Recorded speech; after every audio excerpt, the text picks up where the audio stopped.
मेघनाद साहा का जीवन परिचय। प्रसिद्ध वैज्ञानिक डॉक्टर मेघनाद साहा का जन्म 6 अक्टूबर 1893 में बांग्लादेश की राजधानी ढाका के करीब एक गांव शाउराटोली में हुआ था। उनके पिता का नाम जगन्नाथ साहा तथा माता का नाम भुवनेश्वरी देवी था। उनके पिता एक साधारण व्यापारी थे। मेघनाद साहा अपने माता पिता की 5वीं संतान थे। मेघनाद साहा का विवाह 16 जून 1918 को उनकी शादी राधा रानी राय से हुई। उनकी आरंभिक शिक्षा ढाका कॉलेजिएट स्कूल में हुई। एंट्रेंस में पूर्वी बंगाल में प्रथम रहे। इसके बाद में उन्होंने ढाका महाविद्यालय से शिक्षा ग्रहण की।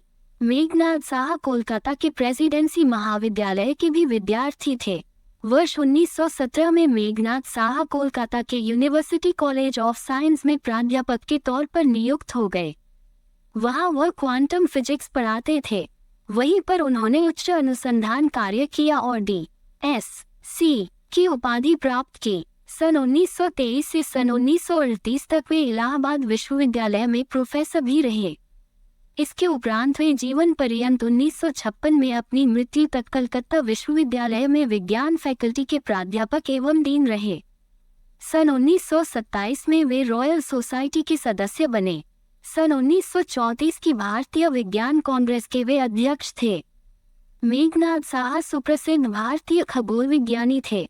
वे साहा समीकरण के प्रतिपादन के लिए प्रसिद्ध हैं। ये समीकरण तारों में भौतिक एवं रासायनिक स्थिति की व्याख्या करता है।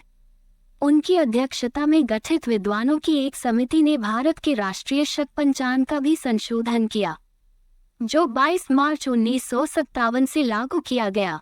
इन्होंने साहा नाभिकीय भौतिकी संस्थान तथा Indian association for the cultivation of science नामक 2 महत्वपूर्ण संस्थाओं की स्थापना की। मेघनाद साहा ने थर्मल आयनीकरण के सिद्धांत को तैयार करने में मदद की। उनके साहा आयनीकरण समीकरण ने खगोलविदों को तारों के वर्णक्रमीय वर्गों को उनके वास्तविक तापमान से सटीक रूप से जोड़ने की अनुमति दी।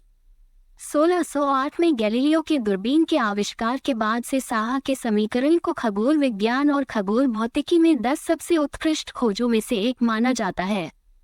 साहा ने सौर किरणों के वजन और दबाव को मापने के लिए एक उपकरण का भी आविष्कार किया और इलाहाबाद विश्वविद्यालय में भौतिकी विभाग और कोलकाता में परमाणु भौतिकी संस्थान सहित कई वैज्ञानिक संस्थानों की स्थापना में मदद की। उन्होंने साइंस एंड कल्चर पत्रिका की स्थापना की और अपनी मृत्यु तक इसके संपादक रहे। वह कई वैज्ञानिक समाजों जैसे national academy of science 1930, Indian physical society 1934 और इंडियन इंस्टीट्यूट ऑफ साइंस 1935 को संगठित करने में अग्रणी व्यक्ति थे। वह 1953 से 1956 तक Indian association for the cultivation of science में निदेशक थे। 1943 में कोलकाता में स्थापित Saha institute of nuclear physics का नाम उनके नाम पर रखा गया है। साहा की 16 फरवरी 1956 को हृदय गति रुकने के बाद अस्पताल ले जाते समय रास्ते में मृत्यु हो गई।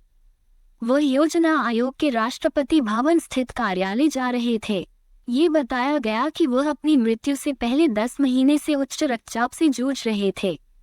उनके अवशेषों का दाह संस्कार केवराटोला शमशान घाट पर किया गया।